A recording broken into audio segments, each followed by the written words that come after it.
Hello, everyone, and welcome to the first iteration of the RLCS car, which is a weird name, but we're running with it. The Creator Aggregate Rankings. I'm joined by Belleair and FiftyFifty this week. Belleair, I know we've talked plenty of times before. How you doing, man?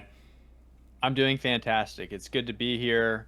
We're recording kind of late. It's getting close to my bedtime, but nothing keeps me up like a little bit of preseason, you know? I absolutely hear that. I was sitting in bed last night thinking over all the arguments that I'm going to have to be defending here. Um, but then we also got FiftyFifty on the rankings for the first time. 50, I know we've collaborated on your channel before, but you're here on my channel. Welcome. How you doing? Doing great. Thank you so much for having me. It's a total privilege to be here.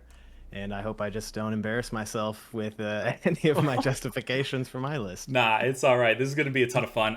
I'm really looking forward to this year. And the more I've thought about the preseason rankings, I've only seen my own rankings and then Matatu's rankings.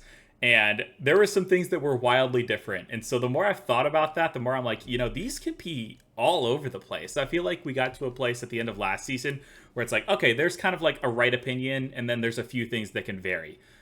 But with the preseason, it's like we're kind of throwing darts at a dartboard and seeing where they stick with some of these rosters.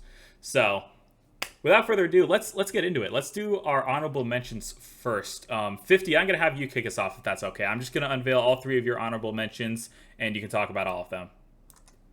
Sounds good. All right.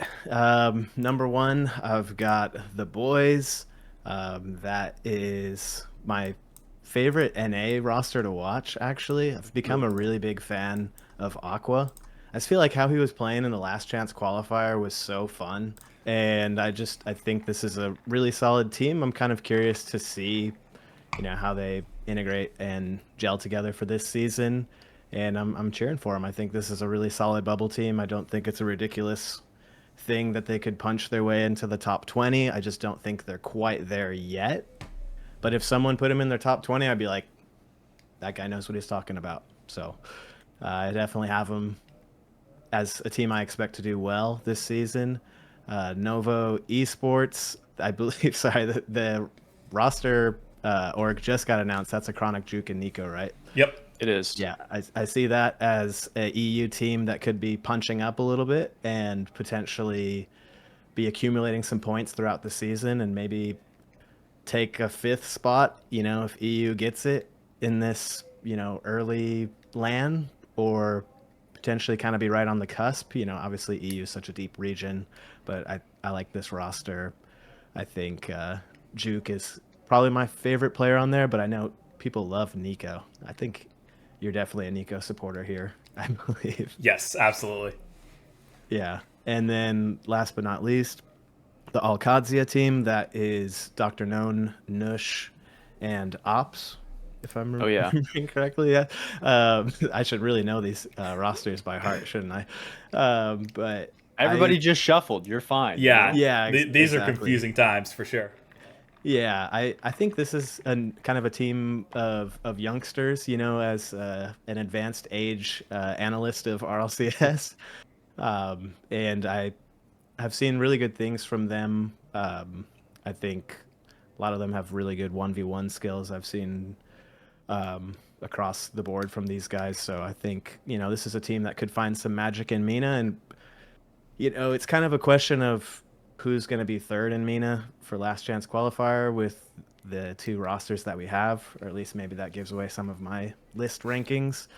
And I think this is a team that has a very good look at last chance qualifier, being at Worlds and doing pretty well at Worlds, honestly. I just think they're not quite of the same caliber as Twisted Minds or Falcons, so couldn't quite find a spot for them in my top 20, but wanted to honorably mention them. Yeah. And that's my three. I even cut a couple teams because I was like, I was putting way too many in there, and I was like, okay, this is 20 honorable mentions. Yeah, I was like, now I'm just not standing for anything. So let me, trim the list down. I think these three rosters are really solid, and in a way, I would love to see all of them in my top 20 by the end of the season. Yeah, wouldn't surprise me if all three of these rosters end up making lists or making somebody's list, even in the first split, honestly. Like, the boys got a lot of momentum towards last year. Novo, obviously, as well, with 2/3 of that roster being in the LCQ final. I haven't heard as much about the MENA offseason, but I haven't heard any movement, so I would assume Alcatia is still sticking together from the run that they made. So, but yeah, that's definitely a solid 3 that you shouted out there. Belleair, you want to go ahead? Yeah, is being nervous silly? I don't know. It's the start of the season. Maybe there's just some jitters. 50, if it makes you feel any better, when you said the boys, I know I knew the roster, but I did go check just to make sure. Yeah. So it's like that part of the season where even as we were making this, I kept going back and checking. Like Martian, we had talked about that Wisty Klaus Suko roster. Yep. I was checking and just, was devastated by that, but let's rip the Band-Aid off. Yeah. We got the double A batteries down here. Alcadia, worth a shot. I mean, they were exciting all season. They have been for a couple of years now. It's 3 young, super mechanical, super fast players. If you watch replays and you didn't know any better, you'd be like, these are 3 top 10 players, right? Like, they're just so fast, but there's still some of that, flow and consistency that they need to find in their careers. And I think it's cool that they continue to run it back so far as we know. And then this Angels roster here, 2 pieces of Shopify with Wavy and 2-piece, and they pick up Talk.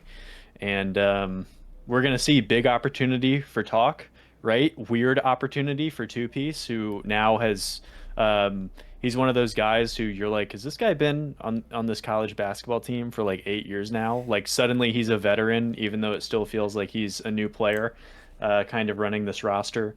But they still have memory. It seems like they're kind of keeping things as it were as they look for an org. Excited to see what they could be. So those are my 2. Yeah. Yep. All right. I'll go ahead and jump into mine then. I've got 2 listed here.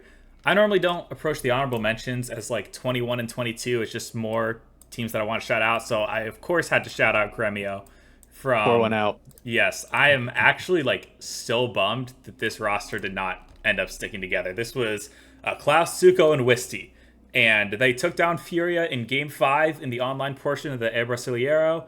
And then on land, they took them to a Game 6 overtime. Furia ended up winning that series in that Game 6. But honestly, really competitive series. I don't know if you guys have seen that or not. Game 5, Suko off the sidewall, nasty, redirect. He was looking like Daniel in his prime out there for a second. And so I'm actually so bummed that this team Furia doesn't lose in the offseason. And so for this team to beat them and then not stick together, it's such a bummer. But that being said, I know Klaus is going with, I think it's Davitrox and Pan, if I saw that correctly. Is it Pan? It might be Pan and Unbroken. Oh, Unbroken, you're right. I was getting the wrong third there. But yeah, Pan and Unbroken. I know a 3-point shooter's name that's been floating around South America for a bit. But that means we're not quite sure what what Wisty and Suko are doing. I have no idea what Knight is doing, and so I'm kind of putting 2 and 2 together and wondering if that's where they end up. We're recording this on November 4th, and it'll be released on November 13th. So there's a good chance they've already figured that out by now. But still had to give the shout out. I had them at 20 before they ended up splitting. So, of course, they end up in my honorable mentions.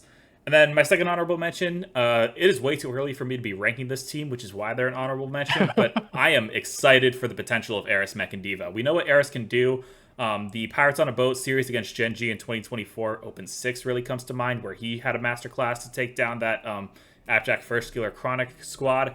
Mech had a really good LCQ as well. He was definitely the player to watch there. And then Devo, I know originally this team was playing with Hoxer during the Cash Cups, and I have a lot of respect for Hoxer, but I also know Devo's gotten a lot of shouts from pros like Reynolds, and they're pretty excited for what he's going to potentially be able to bring to the table. So wanted to shout them out. Way too early to rank them, but curious if they can pull a few more upsets than people are expecting of them this year. Cool to see them get scooped by an org too. Yes, absolutely. The orgs honestly across the scene have looked a lot better this offseason. When you're drawing the logos, it's like you kind of get bored of not having logos to draw, and there's been no shortage of logos to draw this year, which I've really, really appreciated. So, all right, do we want to jump right into number 20? Are we going to? Can I ask a housekeeping question before we go here? Yeah, absolutely. I don't want to steer your ship, so I'm curious for myself. Do you want us to how would you like us to talk about these teams when it pops up? Because I'm sure some of us will have them higher than others. Do we want to have the conversation there when the first one pops, or You know what I mean? Yeah, let's do most of the conversation when the first one pops. Obviously, save some thoughts based on where you've got them ranked, right? Because if you've got a team ranked like 7 spots ahead, you're probably gonna have more to talk about when they come up. So, still probably like bring up something, obviously, when we roll around. But there would probably be less to talk about if we have like one person has team A at 11, the other two have team A at 10. It's like, all right, cool. We talked about this team 2 minutes ago, kind of thing. Yeah. So. You guys don't have Project Dela Cruz. I have them top 10, like that kind of. Yeah, I yeah. gotcha. I feel like that would drive some discussion, but we'll cross that bridge when we get to the top 10. All right. Sounds good. Number 20. MIBR, Game Ward, and Angels. Okay, I'll have 50. If you want to touch on Angels first, I know Belleair brought them up in his honorable mentions. What puts them over the edge into your top 20? Yeah, I think that I'm definitely a big wavy believer. I think Two Piece is also, kind of perpetually in that solid bubble tier player. Talk has been kind of up and coming. You see him in a lot of the top ranked videos from like Beast Mode's YouTube channel and things like that. He's definitely in there hanging with the pros in 2v2. So I think I'm a little bit excited about this roster. I think it's very possible this roster takes top 4 or earns the 4th spot. So I could see them doing better. I do have a couple NA teams above them, of course, but I think that it's a solid team, top 20 in the world, could go toe-to-toe with pretty much any team on this list, up to the big dogs. And I'm kind of hopeful for them. I want to see them on LAN. I want to see Wavy and Two Piece get some more LAN experience this year. I think it'd be good for both of them. And so a little bit of hope and a little bit of evidence is why I put him at 20. All right. Yeah. Next I'll have Belleair. You want to touch on Game Board? Who is this roster actually? This is a new org that picked up Astral, Rusty's 95, and Mozzarella. So I'm really excited about this roster. Not only coming off of a big kind of trending upwards BSK season, I always thought that Pisky, formerly Whiskey Drink, was kind of the weak end for them there. Good defender, but left something to be desired offensively, and it kind of felt like they needed somebody who had an understanding of how this worked and had been around the block, and Astral's very much that. I feel like 4 or 5 seasons ago, there was a point in time where it felt like Astral was one of the best, if not the best, offensive player in the world. He, of course, is past that. He's kind of hit a couple branches on his way out of the, primary contention in Europe here. But even here, he's already put in 900 ranked 2s games this season. I've watched some replays, and it felt like he was the best player on the team. So if it's Astral looking like a rejuvenated version of himself alongside 2 young European players that I really like, I'm kind of game for that, even though Europe is just a steamy, hot, oily bath of bloody contention. So I don't know if they'll make it out of that, but I think they're a super competitive team when we're talking about the world overall. Yeah, and I know you put out a video on them when their roster was first announced, and you had some thoughts to share there. So definitely, if you want to hear more, go check that out. All right, and then for MIBR, this one's a weird one. I mentioned I had Gremio at 20, and then we get the news like literally last night that that's not going to be a roster, and so I'm kind of scrambling. I'm like, who do I put at 20? Who am I going to have on here? I kind of just leave in MIBR. I feel like I just kind of have to throw someone in here. This is going to be Razebull, Astromic, and Sad. I'm not too confident in them, truthfully. I know Sad was the player who was kicked from Corinthians when they brought in Razebull. Astromic, normally like the scouting grounds player, he's probably the best talent scout in South America, and that's not what he's doing this year, so it's a little weird to see him in this position. But honestly, I'll respect the process, considering this is you're building around Razebull. You're one of the top 3 orgs in South America.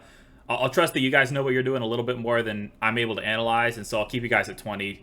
I've managed to calculate the difference generally from positions that I had them at postseason, and so they're technically just moving down 1 spot. Definitely some teams moving in as well as teams got created, but I've got MIBR at 20. Can I say something? Oh, sorry, go ahead. Oh, I was just going to ask, how close do you think MIBR is to whoever you have as number 2 in SAM? Like, are they a close third, or are they? Is that a reach? What do you think? I thought it was going to be a close third. Like, I was a little bit more hopeful because, not that I have like too much disrespect for KV1 and Mata, but it's like if Fury is going to be the power team and get all the best pieces, and Secret's going to get the second best pieces, that's like a good opportunity for the third best team to kind of chomp up and try to take that second spot. And honestly, like with the roster they had with Drops and Brad, I was like, that roster could do this, but I feel that a little bit less now with the changes. Maybe I'll be proven wrong, but I'd still give it to Secret comfortably. I wish we got to see them in the Brasileiro because that would be a really good indication, but nobody outside of Fury and Team Secret played with like their actual RLCS rosters, barring maybe Chromax, but I think even they had someone else in there. So it was definitely a confusing tournament, but I think they played with Astromic, if I remember. Okay. Yeah. So yeah, like everyone's just doing mix of scrims down in South America except for the top two. So it's a little hard to get a pulse on where teams stack up in that region. But It's interesting to see that maybe this is something that has been happening forever, and I'm just kind of paying attention to it or recognizing it. But we're getting some of these, like a bunch of guys who have been around for a while, and it's like, hey, maybe we should all just team together. We've kind of been around for a minute. I think about the new Ninjas in Pajamas roster, which we're going to talk about, I'm sure, in a bit here. But it reminds me of the OG Esports when it was Jane Apps and Ali Com. It's like it's just a bunch of dudes who kind of know how to play, you know? But yeah, we're going to see what that MIBR roster is going to look like. Yep. All right, let's jump into 19. All right, Angels, Chromax, and then we've got the Tox Atomic Raziers roster. I'll touch on Angels since we've talked about them a little bit before, and echo a little bit of what 50 was saying about that squad. Excited for what they can do.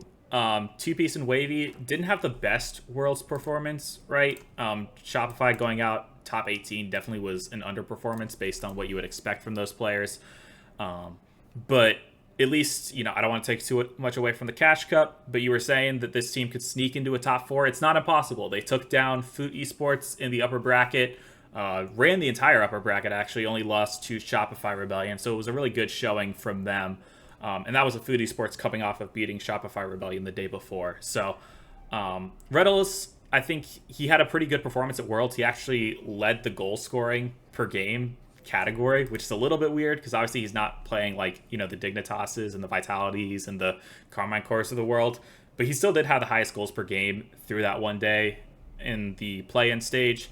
And so while it is like 2/3 of that Shopify roster and losing who was probably your best performing player at Worlds, you're still getting Talk, which is a player we've heard a lot about. This is like, I was thinking about it in the car. I'm not sure if this is his best team that he's ever had because he was with Calm and Evo, and obviously Evo's gotten a lot of respect. Calm was coming off of a 3 LAN appearance season, but it's still like probably the squad with the most potential that Talk has had. So I'm curious to see if he's able to help push this team higher. Can I ask you guys something real quick? Now that we've all talked Angels, who's your big measuring stick for whether this team is just kind of floating around in North America or whether they actually hop up? Like, is there one name that you're most intrigued by, who has the add to the volatility the most? If you know what I'm saying? Yeah, I think for me it'd have to be Talk, honestly, because we've seen. I don't want to say they're completely proven commodities, but we've seen Wavy and Two Piece for longer at the higher level. It's like if Talk can elevate to being a player that has a breakout season and is like, if he's putting up mech-like performance from the LCQ, I'm not asking for like master classes, but like, if he can develop into that player and be like, I don't want to say a franchise star because Angels isn't an organization just yet, but if he can be that like franchise player for them and be drawing all the stars, it's like, then they're actually starting to push the top 4 and could be pushing for land spots. Yeah, I think I like that take. I lean towards Wavy being my X factor. If he can have kind of a breakout type year, I think he has all the raw talent it takes to play at that high level. So I think this is a good opportunity for him to maybe be a little bit more of a central leader of this team. So I think I lean to I look at him, I think. Mm-hmm. Two good names. Yep. What about you? Got to throw the question back at you.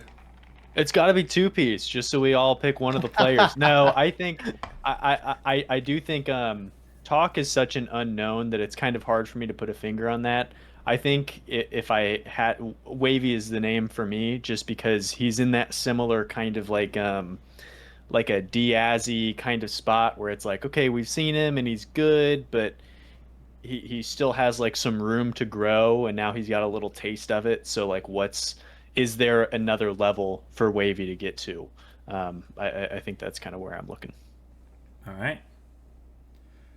50, I'll go to you. I know you had this ATR or ART roster on one of the videos that you did a while back where it's like preseason top 20. I can't remember exactly where you had them placed. I think this is a slight movement down. You want to talk to me about this team? Yeah, I was a little bit higher on Atomic with a K. Just thinking about the Twisted Minds season, I think that went really well for them last year, and they did better than I expected, to be honest. So I felt like maybe I was a little bit overcompensating for not knowing as much about, Atomic, and seeing that. I think Tox and Raziers are super solid players. I have been thinking that for as far as EU shakes up, I was liking them a little bit less as I was building this list. I um, still think they're top 20, obviously, but just not quite, couldn't quite fit them into like the 15 and up range. So yeah, I do think they're probably a little bit lower than where I had them when they were kind of first announced as teaming together. So I'd be really curious to see what this product is going to look like, because there's a really big question mark on how these three players play together, and I'm not like privy to any scrim information or anything like that, so I don't know if, scrims are going well or if they're going bad or what the vibes are like. So I'd say I'm a little bit hesitant, but I do think, kind of leaning back to my previous point, there's a lot of raw talent on this team, so I think they could find some magic if things click. They are the victims of one of those teams where when you look at it, your knee jerk is like, oh, that's easily a top 15 team. And then you do the exercise and you're like, well, Oh, man, where did there's they a go? lot of teams that I really like, Yeah. Yep. So I'm in Yeah, the same exactly. And spot. it's like I haven't seen these guys play against any of these other top rosters that are like Mhm. 2/3 the same or even the exact same roster. So it's really hard to say this team. I like recency bias when it comes to my rankings. If a team beats another team, like I have to put them above that team pretty much always. Like I'm definitely guilty of that, Yeah. and it's tough. Preseason ranking. Yeah. All right, and then Belleair, talk to me about Chromax. The big Chromax. I had MIBR there first, and then I was just looking and I was like, it's just like I kind of know that roster and it doesn't really excite me. At least this team, I'm biased because like me and Brad go way back, Yep. growing up together. Yep. We were inseparable. No, but I'm a fan of Brad. I like the personality. Him and Drops just got a little taste of it when they were at Worlds, and now I recall I was in a Melikim Twitter space what feels like an eternity ago, and Brad was in there, and somebody was like, "Brad, same roster," and he was like, "Same roster."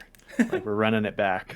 And it seemed like he meant it genuinely. So maybe now a little chip on your shoulder, now that MIBR have moved off of him. And Bims is one of those players like KV1 where early in his career I was like, okay, defensive specialist doesn't give you much. And then KV1 kind of blossomed into this pretty dynamic offensive weapon. Spends a lot of time upfield, good distributor. He kind of grew, and I had kind of penciled Bims into a similar spot of like he's just kind of a defensive wedge, doesn't give you much. But from what I saw last season, I feel like he's really kind of flourished. So I'm excited to see what this team could be, and it seems like that third spot in Sam might be up for the taking. Yeah. All right, let's jump into number 18. I gotta not go first. It was difficult to do the highlighting thing at the same time.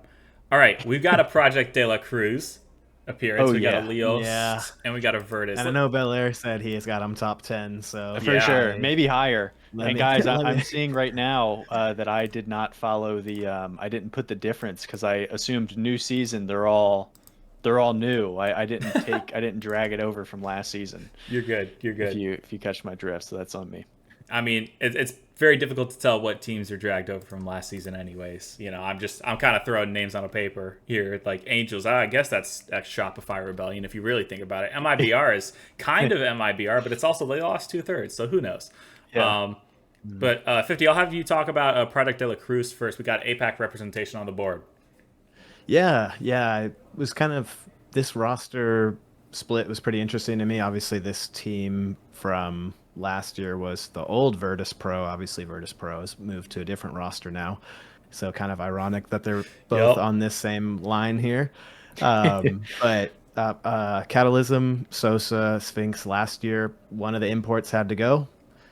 I don't know if anything went into it other than, Sphinx said, Catalysm, you're my guy. Sosa, pack your bag, head back to Canada, or what the thing was, But, Sosa is back in NA, and they've moved Kevin onto that roster. I'm expecting a team like this should pretty much dominate APAC, I think, and be able to pick up an org relatively easily, I hope, for them, and I hope for the esport that, the number one team of every region should have some sort of org representation. So hoping that they find a good partner for them. And I think this team, I was kind of like a roller coaster because maybe my first ranking of last year, I don't think I had them in it at all, like top 20. And then they kind of exceeded my expectations, and I think if I remember right, they beat Foot, and they might have beat another team, and then they started beating OCE pretty consistently, and I was like, okay, this team's got a little juice, there's something here, there's some spark here. This isn't just an easy, let's mark the scoreboard 1-0, advance to the next round. Like, this is not a layup round anymore. So I feel like we saw a lot of growth for Sphinx ability over last season. And I'm pretty optimistic for him this season as well. I think he's going to keep getting better. Clearly, him and Catalysm have a lot of skill, a lot of assist play back and forth, and so it'd be interesting to see how Kevin slots into that and his play style. And so, yeah, am I the only one that has APAC on here, or is that spoiling the list if I ask that to you guys? They, I don't know, Martian. What do you? Okay, I'll leave it. I can leave it there. I can leave it there. We'll leave it there. We might touch on it on the end, but we might touch on. Yeah, we'll table De La Cruz. Yeah. Okay. Belleair. So this is actually a roster I've really wanted to talk to you about because in your post LCQ rankings, you had Two Danes Wood Bruv at number 15, and at the time I was like, this guy's crazy. What does he see in this? And it looks like you might have just been early because they've been balling out. Talk to me about Leo. This team's sick. Yeah. I mean, Tempo is I have a good record on the ones that I want everybody to remember publicly. I've also propped up some dudes young in their careers that went nowhere. But Tempo was one of those where I was like, this guy can hoop. He was playing on the Dominus for a long time too, which I was like, I'm in. I'm a sucker for a Dominus player. But I just really think he gets it. Seems like the game comes to him at a good pace. Like he's not, when I watch his replays, it seems like he's very cognizant of kind of the play going on around him, and kind of can take his time to get his buckets, which is something I like. And then, Eshby, a player who's been around for a really long time, he's got one of those Liquipedia pages where it's just like it's like a menu length of teams that he's been on. And Acro, was on that roster with Rezi, who was their third? Luis Maybe P. It's not that on important. 100%. Thank you. Yeah, and the three of them were cooking, especially to begin last season, kind of tapered off as the season went along. But a lot of people, anytime you bring up that team, are heavy on Acro. He doesn't play a lot of ranked at all, and he still somehow just gets buckets. So It's the Archie effect. I don't know. I this team's just got a lot of talent. They're exciting. Yeah. All right, and then I'll talk about Virtus real quick. I was a little bit higher on this roster when they got first announced. They've obviously got a lot of talented pieces. Mutzer made the LCQ final with Team BDS. Radosin made top 8 at Worlds. Eugen made top 8 at Raleigh. So obviously they've got some good pieces. They just didn't really put it together enough for me to be convinced during the Coupe de France. They went 2-8, I believe, it was 10 games per team, so they had to go 2-8. I've struggled with that addition for some reason, but they went 2-8, only beating the full English Baguette roster twice. I wanted to be more inspired by that performance. I really did. But unfortunately, they just didn't get enough done. I don't think they're a bad roster, and they definitely have plenty of room to move up. The potential and the talent is definitely there for them to move up, but at least as of now, I got to start them here at 18. So, Can I say, I'm sure we'll talk about this team again, but I was watching them against Vitality and them against KC from day 5 of that Slash tournament. Yep. And they were just getting so boxed in by both of those teams. Yeah. They could not break out and get anything going.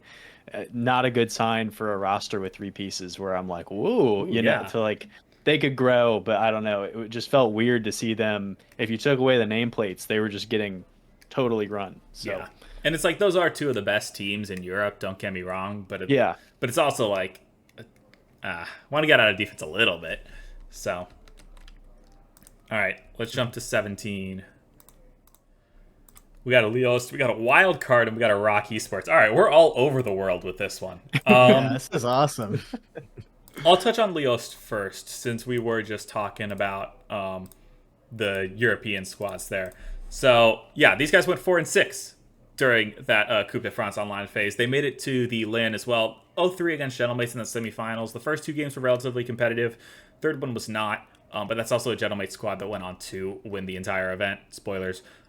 It's been 12 days at this point, guys. But yeah, I had to have them over Virtus Pro because of that. Like, if they'd gone 1-1, I think I would have ranked Virtus a little bit higher, just due to the potential that team has and the results that they got in the previous year.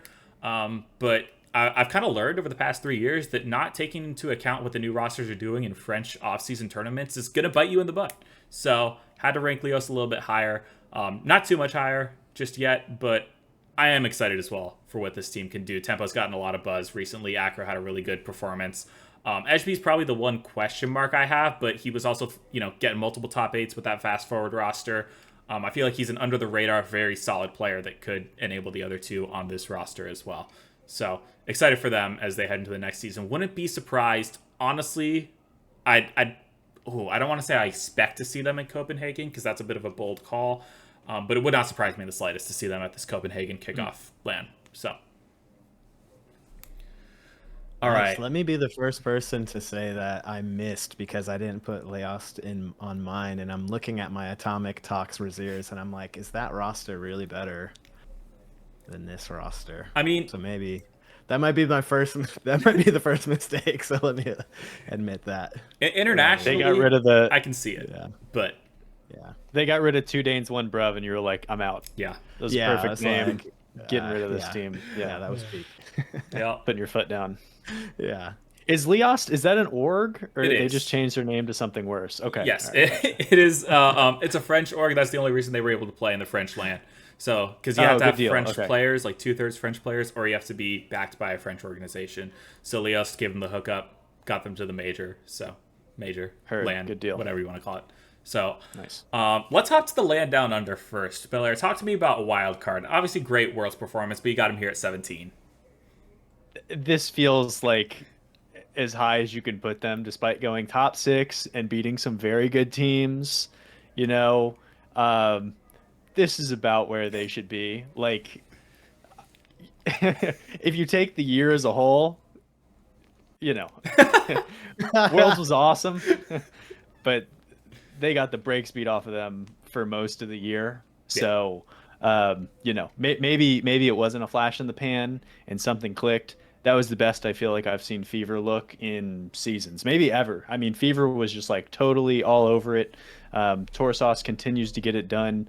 I was looking at his Steam. Did you know he has 18,000 hours of Rocket League? That's what playing Season 3 will get you, but still crazy numbers, especially when you're playing in OCE and don't have like the highest level of competition just in a ranked basis. And then we haven't even touched on Banana Head. This team's good. They've been around. They didn't change. OCE loses a spot. This is probably going to be them, unless it's like the Gus Super Lucky insert third that I can't recall. Is it Fiber? I think it's Fiber, yeah. Yeah. So yeah, this is kind of a little bit of a buzz from the World Championship, but this is OCE slots right in the middle. I'm sure we'll have more to touch on with wildcard later. But 50, talk to me about Rock Esports. Yeah, I thought these guys looked really good. They definitely suffered from the lack of region spot problem, right? This is a team that could have fit in with a lot of lands and, arguably without putting my own region down too much, I think this team could punch on NA4 pretty much all day long. So, it feels a little bit bad that they had to only got to play on land through the last chance qualifier at the end of the season. This is a team that I wish we would have gotten to see more on land. And I think they just seem to I think they're all really solid players, high MMR, ranked leaderboard players, but they really did seem to mesh together super well and elevate each other's play. And I was really impressed with them in the play-ins for Worlds. Obviously, once they got up against the higher quality teams, they didn't quite stand up, which is why I couldn't put them too high on my list. But I was pretty impressed. I don't know if these guys have much of a chance of taking a second spot early in the season. Seems fairly unrealistic to me, but I do think on pure talent, these guys stack up pretty well against a lot of the rest of the world. So I think they're a little bit punished by the fact that their region only has 2 slots for the lands. Yeah. All right. Going to continue to live in those Saudi E-League tournaments for the time being, I guess. Yeah. So they'll cut their teeth, yeah. Piece by piece, yeah. Exactly. All right, let's run number 16. All right. Oh, double foot Virtus. Let's start with Virtus then. Belleair, talk to me. The Virtus sandwich, huh? Yep. I was surprised by the Metzer pickup because I thought he was the 3rd best player on BDS. I really like Nico. I think Juke's probably my favorite player on that former roster. Now they grab a Chronic. Good squad. I was surprised that they went Metzer, especially so quick. It seemed like that was one of the first moves. And I don't know, like existentially, I feel like Radosin is in a weird spot. Bad start to the season, takes a split off, comes back as this kind of shepherd of these young talents. Like, look at me unlocking Nass.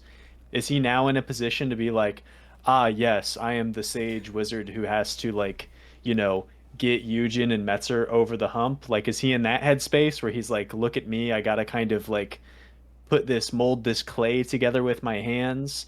So I just think this team is, I don't really know how it's gonna look. And for somebody who thought Eugen was a top 15 player in the most recent thing that I had done, it's just weird to see this team get smacked pretty hard by some of the better teams in the world. It's an off-season tournament, so who knows? But I don't know, just poor taste in my mouth right now. For a team that before Slash I might have had as a top 5 team in Europe, maybe? I don't know. Maybe that's a little too high, but Yeah. I think there's an argument to be made for that, but unfortunately that argument starts to fall flat once the results start to come in. 50, you want to talk about Foot first? I know you already mentioned 2/3 of Sosa's old roster. Now he comes back to North America, and he's a little bit higher than his APAC compatriots on your top 20. Yeah, I think so. I think Cheese and Frosty are just a little bit higher level than those APAC players, Catalysm and Kevin there. So I think I have them at the slightly beat him there. Belleair, you're shaking your head no, or just what do you, it's close. I think no, I agree with you wholeheartedly. Definitely an upgrade for Sosa, the APAC MVP. APAC MVP. Yeah, good point. Yeah, and I think I actually, to plug my own channel, I've got a video where I'm watching some of the ranked replays of these guys and thought they were looking really good. And so I'm feeling, kind of good about this roster. It seems like they might be able to figure something out. Guess the question mark next to them is it's kind of 3 players that got a little bit exiled from their team in one way or another in the last season. It's like, that's true. Are these 3 guys gonna stick, or since they have an org, or is this a roster where they might be shuffling out a 3rd member to try and find something throughout the year? I don't know. But I think, you know, I I'm not shocked if this team comes out and gets top 4 NA, and finds their way through the first 3 opens. I don't think this team's gonna do like if they do that and they get top 4 and then they go to this the first land to get the 5th slot for the region. I don't think this is a team that makes a run through that tournament. I don't see them stacking up there, but I I don't think they're gonna go out there and embarrass themselves either. So Hmm. I think this is about where they belong. I don't know if I could put them any higher than this until we see some results from them. Yeah. Speaking of results from them, you don't want to take really, honestly, almost anything away from a Cash Cup best of 3 against Shopify Rebellion. But to their credit, solid win. Solid win. They end up losing the rematch. Yeah. I think they lost it 3-1. But shows that they've at least got the chops to be able to compete. Cheese, I know Belleair, we're kind of on the same page with this player. We like this guy a lot. Definitely a great mentality around the game. It's cool to see him reunite with Sosa. They have that pretty infamous win over version 1 in the split that version 1 didn't make Boston and everything fell apart in North America. The whole, like, how do you lose to Koi debacle. It's 2/3 of that roster. And they've got a lot more experience under their belt. You've had Cheese, who's gone to multiple lands at this point. Sosa, who's been to multiple lands as well through the APAC venue. Frosty's obviously the biggest question mark with this roster. But it's definitely like a Misfits leftovers type squad that comes together. And truthfully, I feel like it solidifies North America's top 5 very similarly to how we had it last year. Last year, you had your, obviously there's 4 teams attending lands, but you had a pretty clear top 5 in North America with NRG, Ultimates, Gen G, Space Station, Complexity. I feel like we've just lost Complexity, gained Foot, and that top 5 is going to be pretty solidly on lock. Which means, if NRG gets, or, whoever gets the top spot, if they manage to win that kickoff land, then I feel like our land teams are probably looking pretty set, barring an upset from a team like Angels or if M80 comes out or the boys. But I really like them as a top 5 favorite in North America. The real question is, are they going to be able to swing up and do more than that? So far, not impossible. We've seen it in the smallest of tournaments. Let's see if we can see it in the biggest of ones. All right, jump into number 15. Are we still talking? We're not. All right. We got Rock. We got Wildcard. You guys are flipped on their rankings. And then we've got a Gen G. Look at that. I think we should stick in North America for a bit. I kind of feel bad for ranking like all the teams for the same regions like right next to each other. It's like, oh, I got 2 European teams back to back. I got 2 North America teams back to back. I think it gets worse as we go further up the list, and so I apologize for that. But it's hard to see the separation. I'm probably the lowest on Gen G now that I look at it, but I'm just not inspired. I don't know. Like, I like Cheese a lot. I understand that he's probably like not the player that Gen G needed at this point with where they're at. But I'm just not inspired by the Rise pickup. Maybe it's just, my dislike for Rise. He plays the villain very well, and that means I don't like him, kind of thing. But he is the player, like, if Gen G has been lacking in land results, which they have, obviously, like, what's that stat where it's like Magic Bear has made like 7 lands, hasn't made a single top 8, has fallen 1 step short of top 8, every single time, but Worlds in the most recent one. It's like, if you need a player who's going to elevate your status on land, it makes sense that Rise is the player to come in. I don't know. It's not inspiring enough for me. They're welcome to prove me wrong, but I've still got him down here at 15. So I think that's a great point. Do you think that, by positioning Magic Bear with Justin and Rise, they're really saying like, hey, you guys need to teach this player how to be like you, so that way he can be, take that role? Because I wasn't even sure if Justin was going to play again this year. I mean, no criticism to him. It just kind of feels like he's one of those players that might be retiring, might not. He's kind Getting of close for sure. Yeah, it's kind of feels like that sometimes. And I don't think his play has like fallen off or anything like that, but that's the vibe I've been getting from him. So I think this is potentially a Gen G long shot on Magic Bear, saying like, hey, we're going to give you not just a coach, but basically 2 players that have kind of been there and done that, especially on land. Mm-hmm. And like, this is your year to figure it out and like make sure we can build a team around you for the upcoming seasons.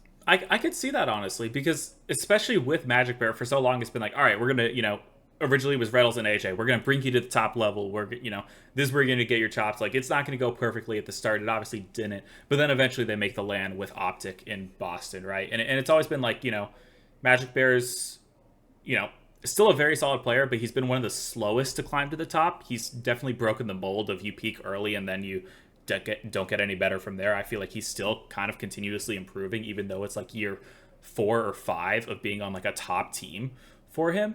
And maybe this is just that next step where it's like, okay, break the barrier of making a top 8 on land. You've got 2 players who've clearly been able to do it on land before. Let's get it done this year. And then maybe it's like, once you broke that, it's like, okay, I can keep doing this. This is something I've done before. It's easy. So I could see that angle. Yeah. It is. It feels like it's 2 teams back to back, and with Foot and Jin G, and it's funny that you have them sandwiched right next to each other, Martian, Yep. given the trade that happened. But I was thinking about this when I was like going through the list, because I was looking at some of these teams, like even MIBR, where it's like, oh, they're kind of all past their primes, and it's one of those teams. But we're so used to, at least I am in traditional sports, where it's like you go up, then you hit about 27, and then you start to just like gradually decline. Mm-hmm. But in esports, and I don't watch anything outside of the RLCS, but with ours, it seems like you go up and then you kind of hook and you can come back up a little bit.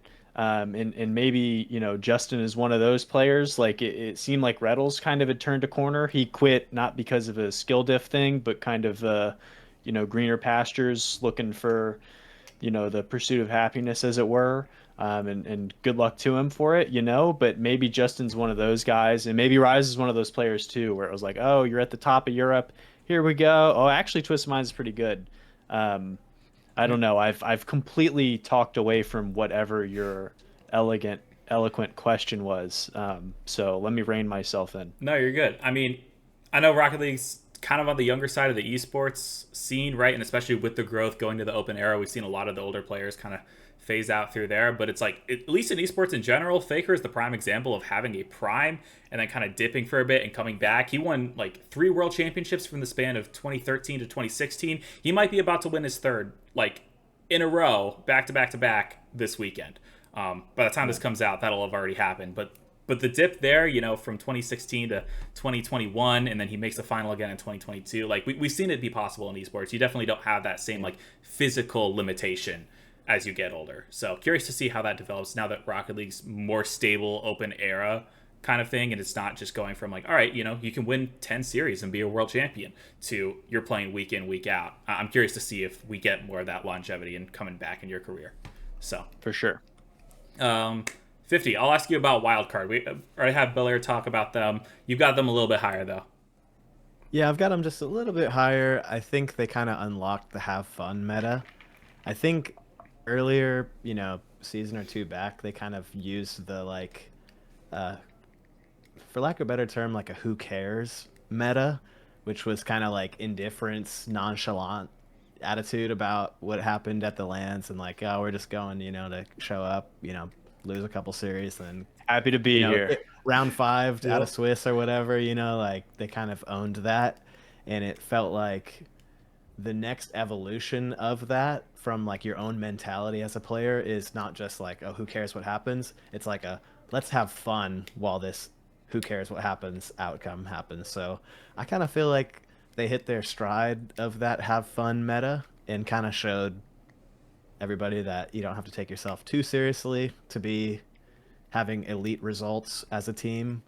And so I think, these guys obviously like each other a lot. They work well together.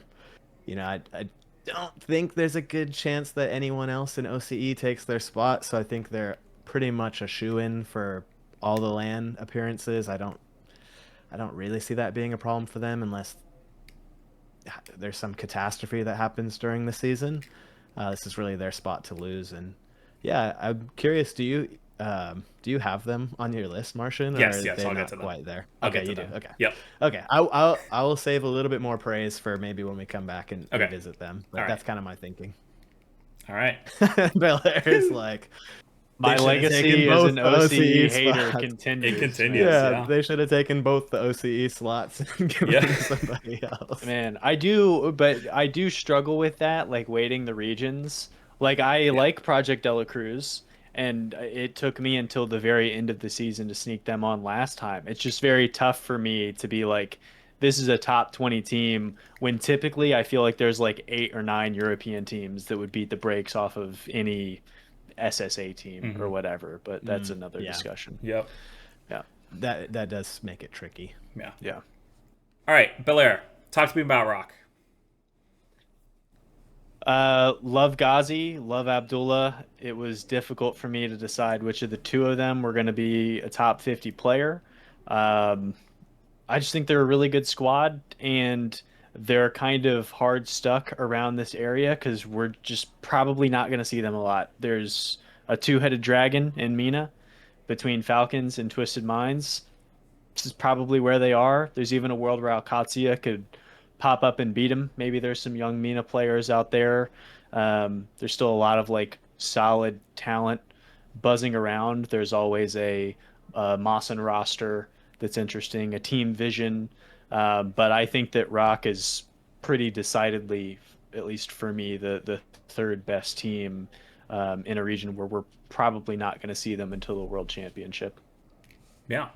All right, I'll go ahead, unveil 14, and talk about Rock a little bit myself. So, this is such a weird squad to me because obviously they've got a lot of talent, right? And we've seen that on display, and especially towards the end of last season, it's like everyone's high on the squad because they just won the LCQ, right?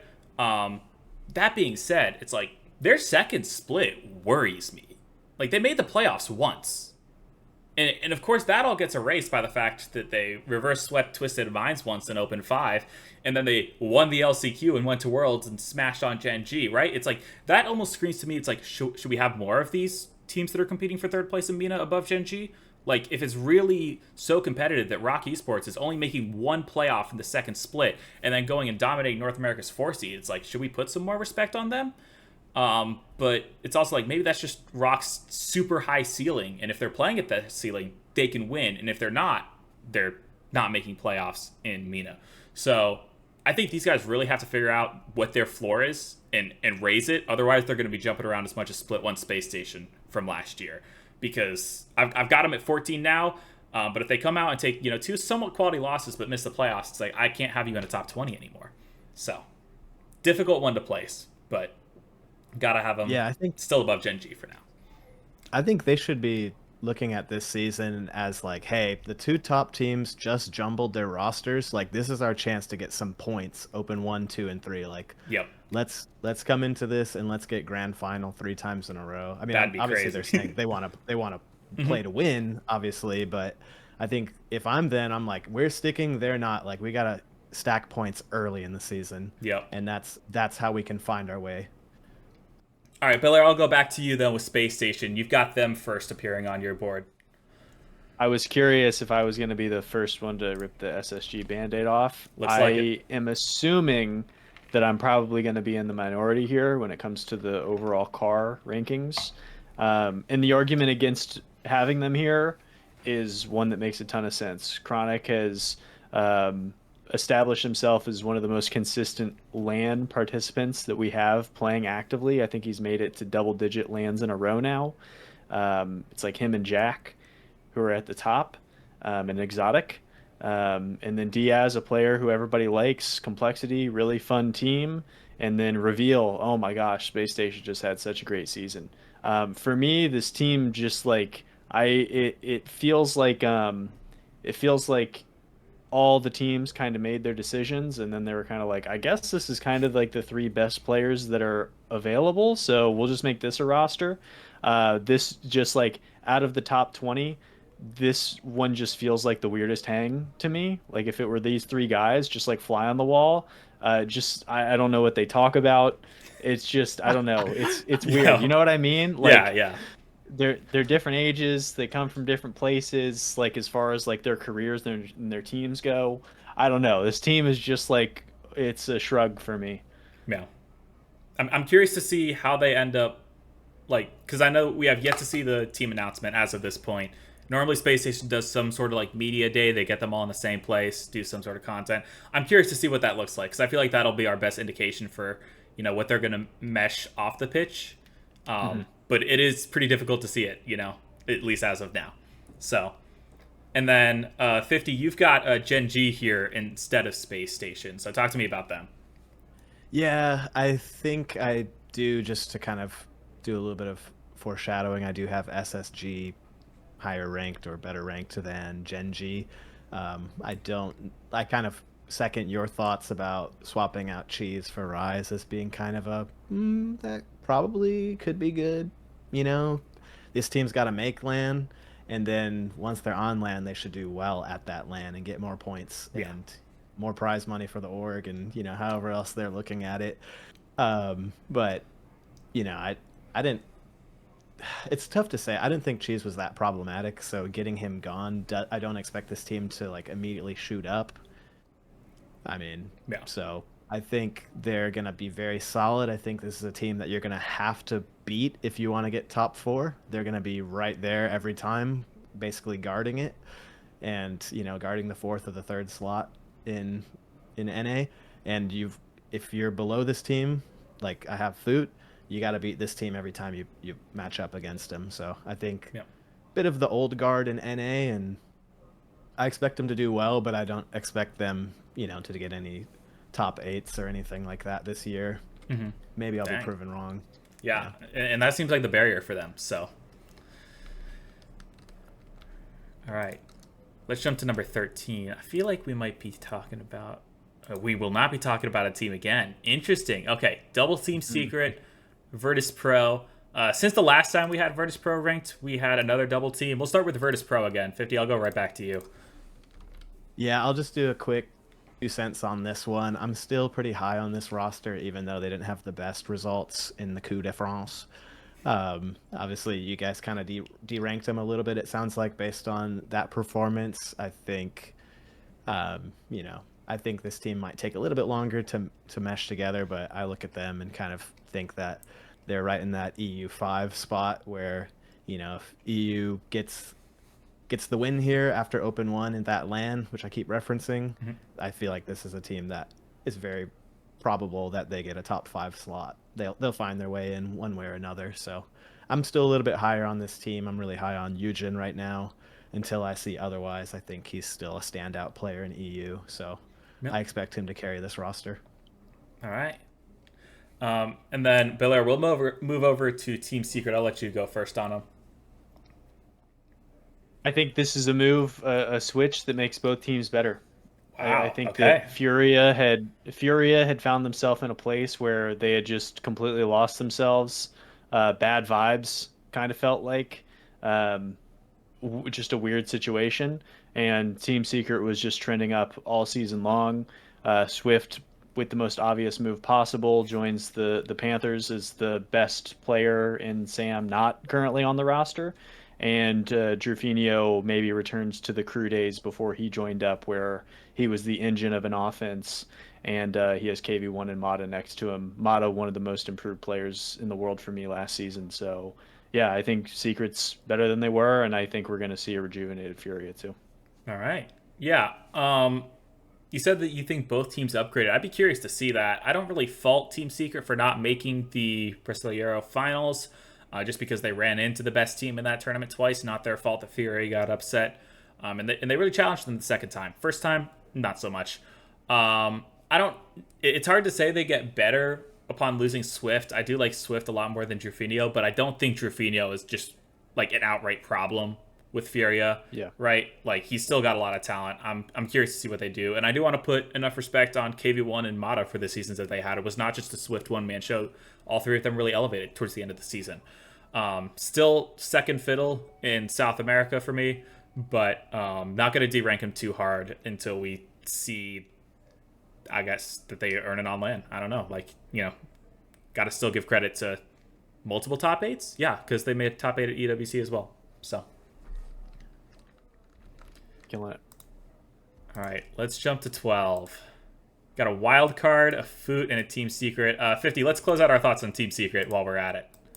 Yep. At the end of the year, I had Team Secret above Furia. I've decided to flip them back as a spoiler of what's to come on my list, but Mhm. I think this, could be a good, interesting move for them. I do think that Team Secret got the short end of the stick on this trade, but could be interesting to see if switching this up makes any differences, and we can see some more keyboard and mouse magic from Drafinho.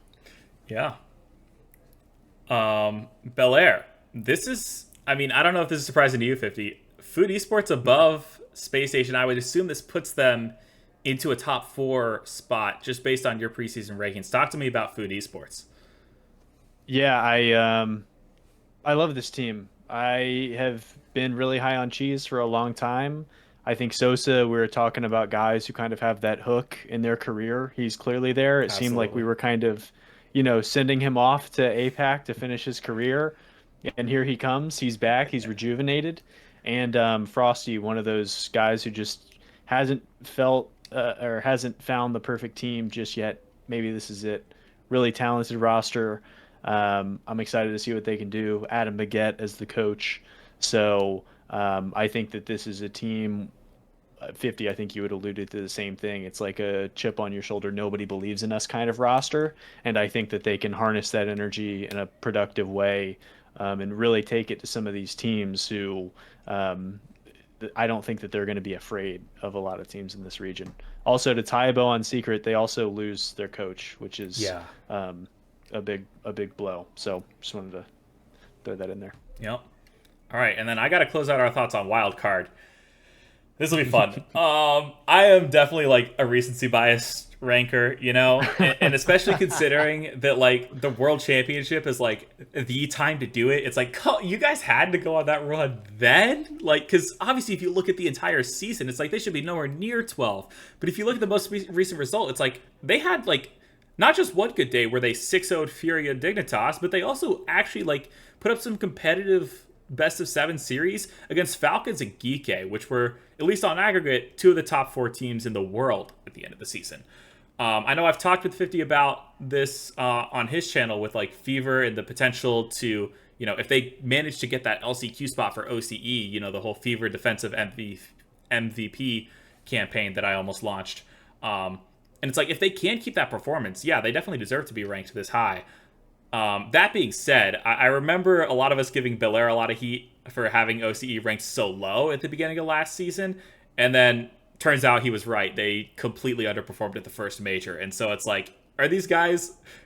I guess to flip it, with Virtus, I said they had plenty of room to move up. These guys also have plenty of room to move down, so they've got a very difficult job hanging on to this spot.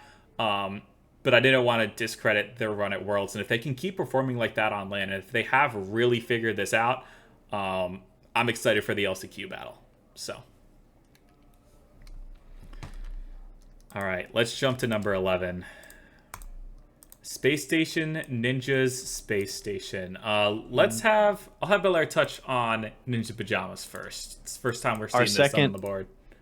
Our second sandwich of the top 20. Pretty cool. I like all 3 of these players.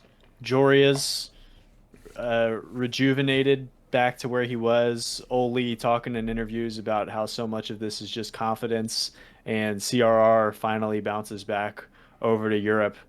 This is an OG esports kind of roster. I said it before. I just think that this is a no nonsense kind of team. Any of the 3 players could burn you in any given series, and I think that they're going to have a very high floor. I don't know how high their ceiling is going to be.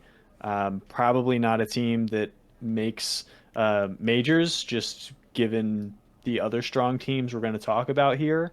But if you're one of those teams who thinks that you should be poking up around the top, I think this team will teach you a lesson pretty quick. All right. 50, I'll have you touch on Space Station Gaming next. Yeah, I'm a believer in this roster. I'm definitely a big Chronic fan. Expect him to do super well this season, and I'm just really curious about the narrative of, him and First Killer separating and kind of who's gonna really shine this year. having since they teamed together for those seasons. So I'm kind of a believer. I think Reveal also. It's kind of one of those things where it's like, I want to say he's underrated just based on his results and his skills, but like every video I watch about him put him as like an elite player. So maybe he's not underrated. Maybe we're just all like waiting in anticipation to see something amazing from him, and like all the sparks are there. So I think, this could be a really cool season for these guys, and I'm hoping that we get to see them play on LAN and all of that. So anticipating they play together on LAN, to represent NA. Yeah, I'll touch on the reveal point as well, because I feel like I mentioned multiple times throughout, really when Space Station picked up the Snowman, where it's like any of these three players could be a franchise player, could be like the next Typical, and that excited me, right? And since then, obviously we lost Frosty. He went off into the sunset, not into the sunset, but off to his own team. Got Kofor, who was very much the same way, where it's like, oh, this guy could be a franchise player. And then really throughout the course of the Snowmen to where we're at with Space Station Gaming now, right? There was honestly a lot of hype around Reveal towards end of 2024, being like, oh, maybe he's the best, like he's quietly the best player on this Snowmen team. And then during Split 1 Space Station, everyone was oohing and awing over Frosty when they make the finals. Obviously, the whole Open 2 thing was a disaster, and then Frosty comes out. Kofor comes in, everyone's oohing and awing over Kofor. Then they're oohing and awing over Scribbles. And then Scribbles retires, Kofor leaves, and Reveal has kind of been that player where it's like he's a lot less talked about from really, I guess, that collection of 4 players. But if I'm going to stand by it, it's like, yeah, he could still very much be the next franchise player. He could still be the next Typical for this organization. And, I mean, that's a bold claim for someone who hasn't been performing as high, but it's definitely not an unwarranted one. He's still got that talent. He was second in assists per game on LAN, only behind Sphinx last year. And so definitely a solid performance from him on that front. And these are the stats that I was looking at when this roster got announced. Diaz has led his team in goals per game for the past 4 splits. So if these two can manage to find that coalescence, whatever you want to say there, on the pitch, and it's like Reveal setting him up and Diaz is knocking him down, Chronic is not a bad player to round out that roster. So yeah, you're curious about the, Chronic away from first killer narratives. I feel like we've seen that a couple times. AJ and apparently Jack have definitely come away the best. We'll see if Chronic can do a similar thing. I'm curious to see how Diaz develops, because he's obviously the biggest question mark for me heading into this roster.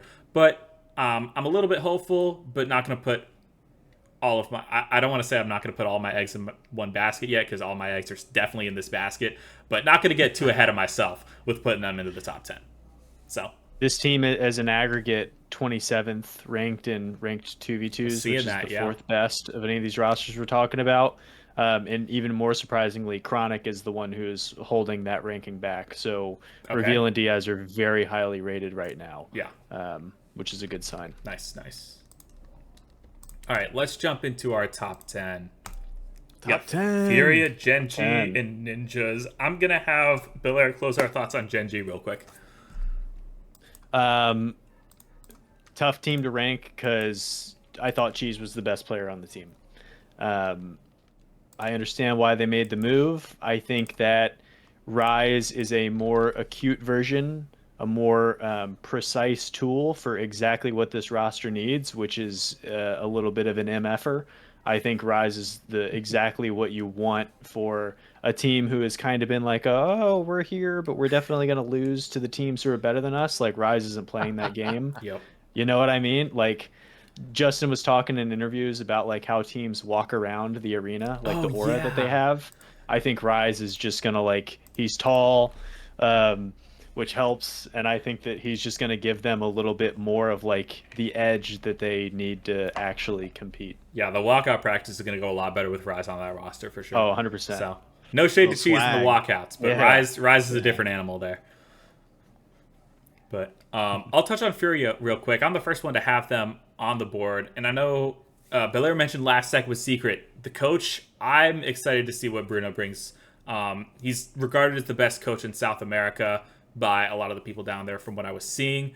And obviously you bring in Swift for Jerfinho. No shade to Jerfinho, but really like Swift's game. The one thing that holds me back is the Gremio upset. and I know you don't want to put too much stock into off-season tournaments, but it's Furia doesn't lose off-season tournaments. That's the thing that it's echoing my head. I haven't been able to get that out of my head because it's like when you had Yan lost Jufinho, I mean, they went unbeaten the entire time until losing to Complexity in that very first Open, right? And then they went unbeaten after that. And then even last year, it's like, oh, they're unbeaten up until, what, like Birmingham, basically? Like, they don't lose off-season events, so it's bothering me that they already have. Maybe that's just, taking that out then, so maybe they'll perform better later. But it worries me, and given how South America ended the last season, I have to hesitate to put them too high on my list. So it might seem low, but I've only got Furia at 3. Or not 3, up 3 at number 10. So, 50, Ninja Pajamas, you got them one spot above Belleair. Yeah, I rank them very closely, of course. This one is kind of, my eyes are on CRR to see what he does. I think one of the things, without going into too much of a side tangent here, is when we talk about elite players, most elite players end up on elite teams with other elite players, right? And it's like makes you look really good. Like if you think of a top team like NRG, like Daniel Beast Mode Atomic, like those guys all look individually extremely talented and good, but man, does it help to have, if you're Daniel, you've got Atomic and Beast Mode on your team, so it makes you look really good. And I think that'll be interesting to see how CRR grows a little bit, because I view this as a pretty big roster upgrade for him, as 2 teammates that he gets this year compared to the teammates he had last year. And so I think that's kind of the interesting piece of that. And I do put him top 10, like right on the cusp there, where I think this team could do some really awesome things. I thought Jorius and Oli had pretty much monster seasons last year. So yeah, I expect greatness from them because I've seen it. And now it's like, I kind of want to see if CRR finds that next step based on having Jorius and Oli feeding him the ball. And like, this is a pretty scary team. Like if I see these 3 players on the other side of the pitch from me, I'm like, these guys are good. Like this is, you got to play to your A game to beat this roster, I think. So I'm definitely a fan. I put them just at the edge of top 10, hoping we see some good stuff from them. Yeah.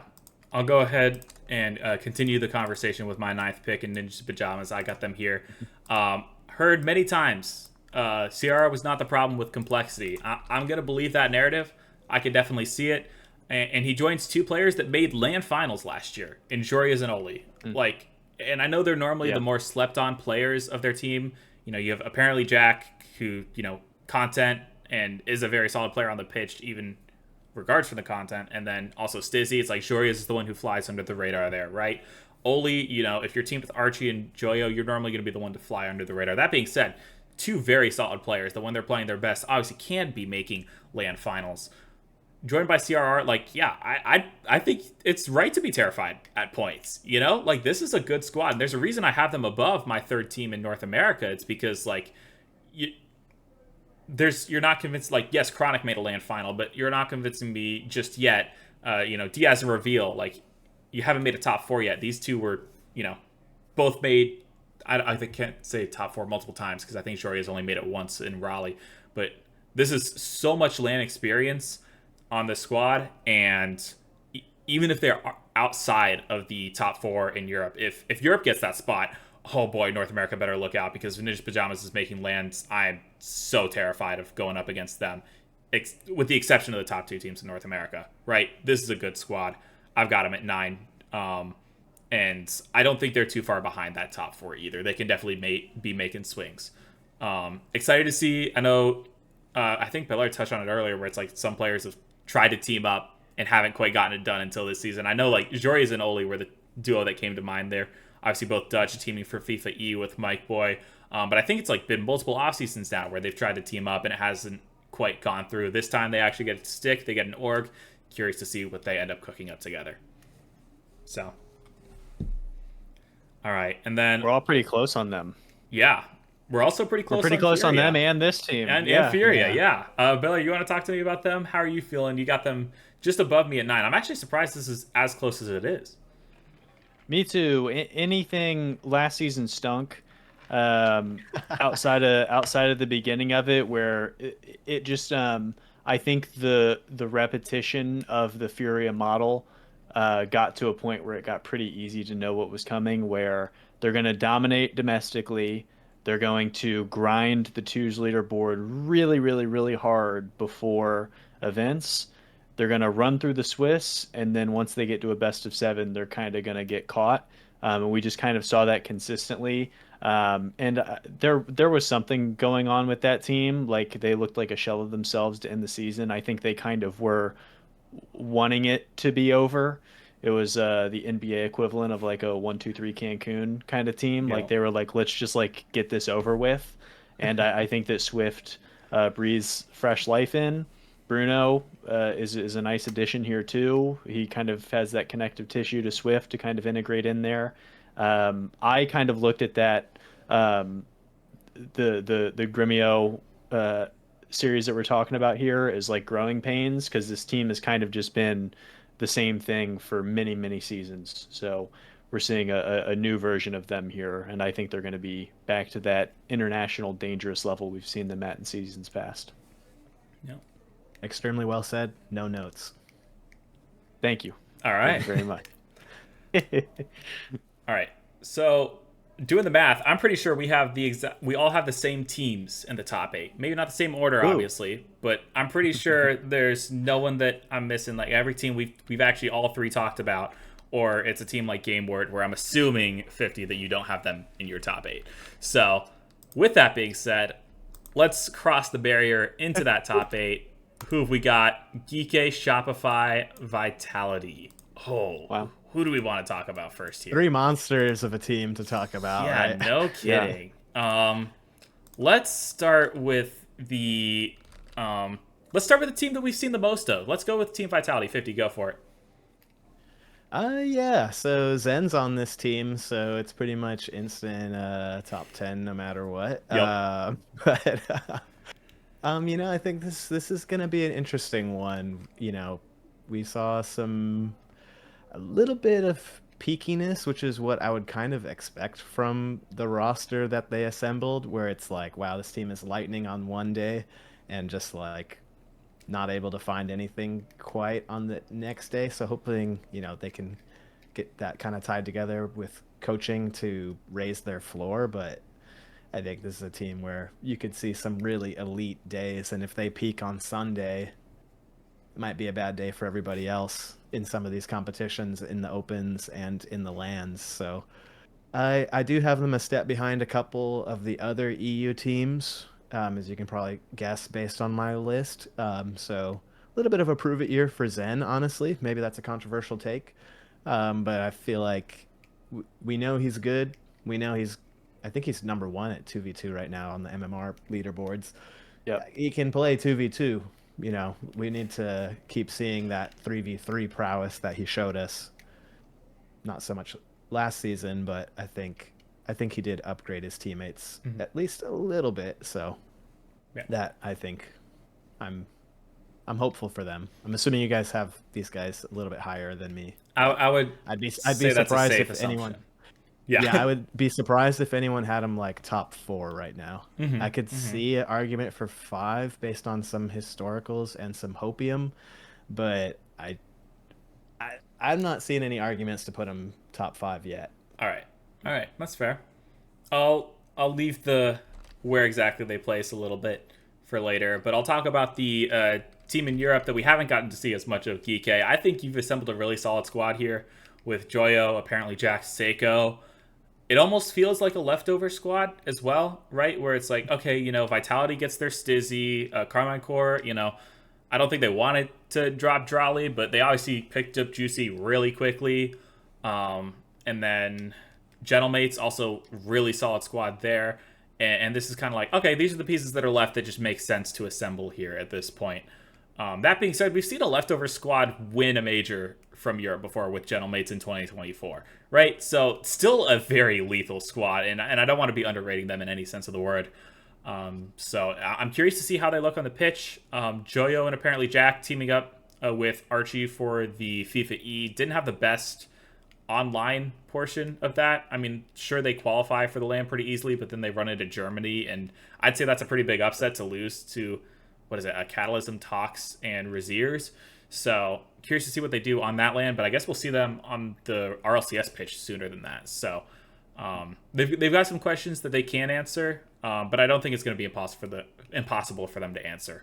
I know, like, I've got them just one spot above Ninjas, but I do like them a good deal more than Ninjas. Like, we've all got that pretty solid line in between 8 and 9. I'd say there's, like, that solid line in my list as well. So, and then Belleair, Shopify Rebellion, first time they're popping up on anyone's list. Talk to me about them.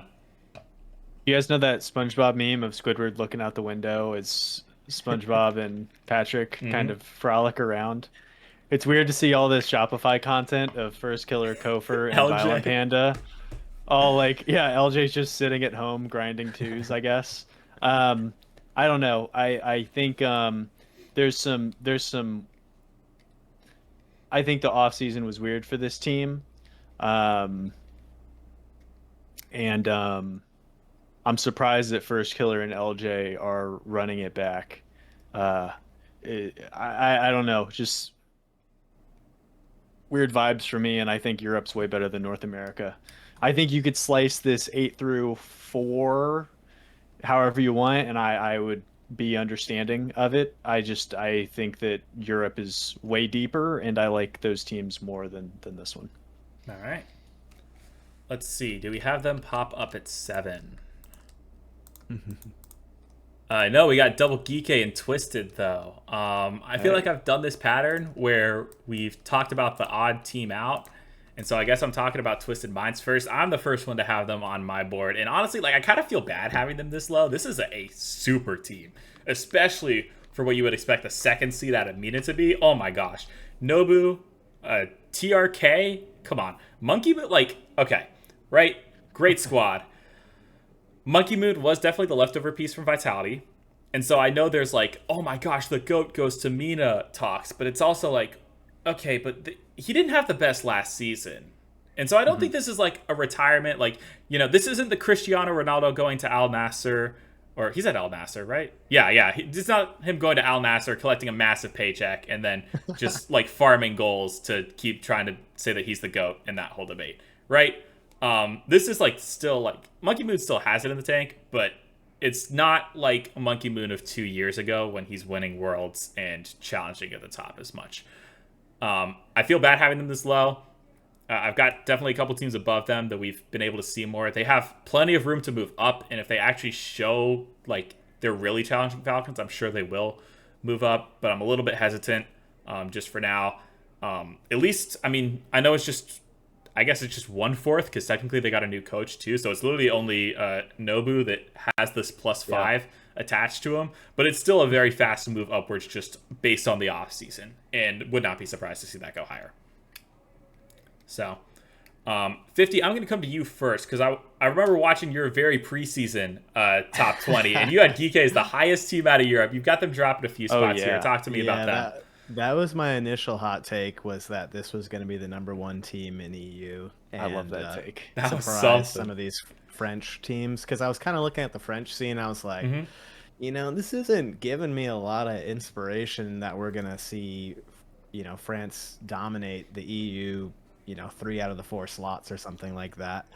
And so I kind of got a little bit greedy, and I thought, you know, GK I was really high on, apparently Jack I was really high on, Joyo, and I'm a big fan of Seiko from back in the day. And so I was like, I mean, these guys could really be doing something here. I think this is elite. I've chilled on that just a little bit, as I've seen a little bit of the French Rocket League, you know, is still elite. You know, still world class, the best of the best. So I don't think, you know, this is a huge swing for them to go down a couple slots on my list. But I'm looking to this team as should be interesting. I think if anyone's kind of on the close watch list, it's Seiko. You know, like, is he going to be elite enough to hang with this roster where they're clearly competing to win in EU, you know, not a bubble team, but they want to be getting, you know, second, first place, you know, those type of placements in these opens. So I think Seiko is probably the first one who's closest to the door where they might try to pull in some of these other top level EU talent to replace him halfway through the season. But I'm pretty optimistic about this team. But yeah, it has cooled down a little bit from my initial ranking a couple weeks ago, where I was like, yeah, this team's gonna do everything. Yeah. So I've chilled a little bit on that. All right. Belleair, you've got them as your, I'm assuming, EU4 seed. So a little bit more chill on your front. Talk to me about them. I just want to again reiterate how jealous I am of that take. That's like it's the perfect mixture of like hot take, but also like totally feasible. Like it's the perfect combination. I think it's really cool that we're getting a very balanced Europe this season. I think there's 5 teams that none of us would blink at if they won the first Open, and for me that kind of starts with GK here. Every season for the past 3 or 4, I've looked at an apparently Jack roster and been like, yeah, they're going to be fine, but not that good. And then they supersede the expectations every single time. And on paper, I think this is the best duo that he's started off the season with. So yeah, this team could be really nasty, I think. Do we know who their coach is? I could Google it, but I think it's still EXO. I think they've kept it. Is it EXO? So okay. Yep. Will's running the Geek social media account. He's still posting stuff about EXO being the coach. So okay. Yeah, but really like this team a lot for sure. Let's jump into number 6. I wonder if we're gonna have another matching. We're not. Okay. We got another Twisted Minds. We got a Shopify Rebellion, and we've got a Vitality. Let's keep it in the region for now, since we were just talking about Geek. I've got Vitality 2 spots above them, and this is the one where it's like I went back and forth. Should I? What? Nope. That's from the Boston Major. That didn't happen. You said anymore. It was tough to go first when you were doing the colors. Yeah, I know. And then I set myself up. And boom. Every NA roster just sweated a little bit seeing you mark them as an NA team. You're like, Vitality. Breaking news. Hey, more chances for NA to win a LAN. They've already done it for us once. They could definitely do it again. But yeah, watching their performance at Coupe de France, I hesitated to drop them too low, and that's kind of why Twisted Minds gets pushed down here a little bit, truthfully. At least during the online portion of the play, they go 1-1 against Gentlemates. That's the only loss Gentlemates took through this entire thing. They go 1-1 against Carmine Corps, which I'd argue is more impressive considering the fact that Carmine Corps has had them in their back pocket since Farah became Carmine Corps' coach. Maybe a bit of irony that he's no longer the coach and suddenly Vitality can win that series again. But I just had to barely keep them above Twisted. And then I think the fact is like, okay, Monkey Moon was the piece out of Vitality, does tip them over the edge for me. Stizzy, if he hits an open net, this team is moving up instantly, right? Because, oh my gosh, I don't know if you guys were seeing those series, but the dude could not hit an open net. There was some low lights, unfortunately. There were some tragedies. But I don't want to panic too much over that, right? Because it's a long season, and Stizzy has started out an open looking worse and then made a LAN final. So, yeah, that's pretty much sums up my thoughts on Vitality. There's going to be people talking about Exotic, of course, and why he's still on the team. But really, if the tendonitis is starting to go away, I can understand sticking around. Obviously, him and Zen are still good friends. So I'm not calling that move into question just yet. I'll go Shopify Rebellion next. 50, talk to me about them. You got them at 6. Yeah, I'm a little bit higher than Belleair here on this roster. I think the phrase that I would use is I'm ready to get hurt again. And, I believe in this roster. I did watch their latest YouTube video, and they definitely need a little bit of work on their team chemistry. Gopher and Fox Killer. I know that's like maybe a bit of a not nice thing to say, but this is the nice streaming room. Would you stream in here? Yeah, for sure. Yeah, a little bit dry. Would like to see those guys. It does feel a little bit like could be some big egos there at play. So I'm hoping they're able to resolve that. I do have a ton of faith in Violent Panda as their coach. I think that was a brilliant play by Shopify Rebellion to import him. And so I expect him to keep this team together and cohesive and performing well. And yeah, I think they're right at the cusp of being a top 5 team And, if this team comes out and wins the first open, or, one of the first 3 opens, and beats NRG because they're a little bit hungrier, maybe they're grinding the game more than the world champions are, I'm not shocked. So I think these guys are right up there at the top. I think Kofor, the Kofor hype is real. The Kofor impact is real. And I think we'll be seeing that for this roster as well. All right. And then Belleair, talk to me about Twisted Minds. One spot above me, you got them at 6. Yeah, I mean, I guess you probably trade Drawley for anybody, right? But this one hurts and it's weird. And TRK was the MENA MVP, and it was always tough to kind of do that exercise because they were kind of a very system team. Like, oh, who's the best player on the team? I always had them just shades of one another. I think TRK, the original, the OG, MENA GOAT, you can make an argument for Khaled. I think TRK, his career is surpassed where Khaled was. Joins arguably the most exciting young player in MENA, outside of the Twins. And then it kind of gets to this point where I'm excited, but also a little trepidatious. Like, you had Monkey Moon. It's like, oh, okay, yeah, the GOAT, in my opinion. Kind of a weird ad, to this roster. And Sad Jr. as coach, and then which you get makes to it Sad weirder. Jr. It's just I love in a vacuum all of these pieces independently and some of them intermingling, but then when you actually take a step back and look at it, weird team. It's just a funky team. So we'll see. All right, let's jump to number 5. I wonder if no, oh my, okay, I did not see that coming. I thought I was going to be the lowest on this team. Oh, I thought I was going to have to defend myself, but we're all on the same page. Yeah. Carmine at 5. Okay. All right, I'm doing the mental math then. Oh. All right. God, and I haven't even had Project Delacruz come off the board. Yeah, no kidding. Yeah. That's big. Yeah. So, and you said they were the top 10. I didn't think you meant top 4 with them. I didn't tell you where. Yeah. Yeah, exactly. I'll touch on them first since I moved them down 2 spots. They were at 3 to end the World Championship. You lose Drawley. Brutal loss, of course.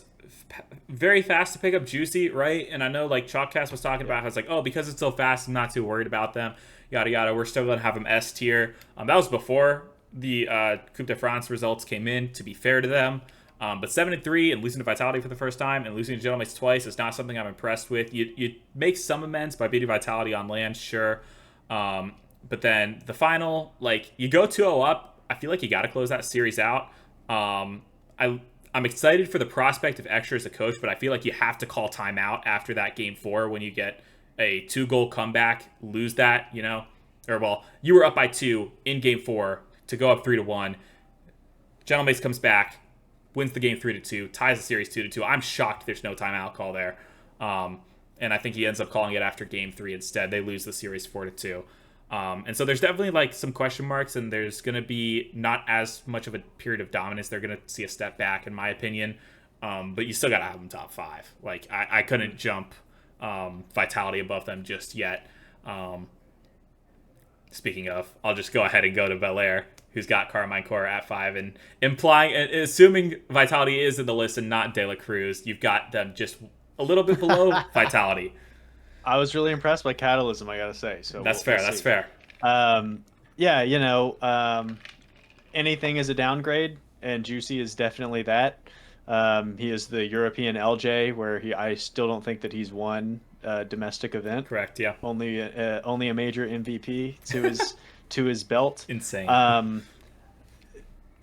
They're this high because it's Atal and Vatira, and that duo was gross all season long. This team bump into each other quite a bit. You lose Farah, so it's kind of it's like the new kids at school in the lunch table experiment. Like Vatira and Atau are the popular kids. I wonder if Extra and Juicy are sitting at the table with them, kind of what that pecking order looks like.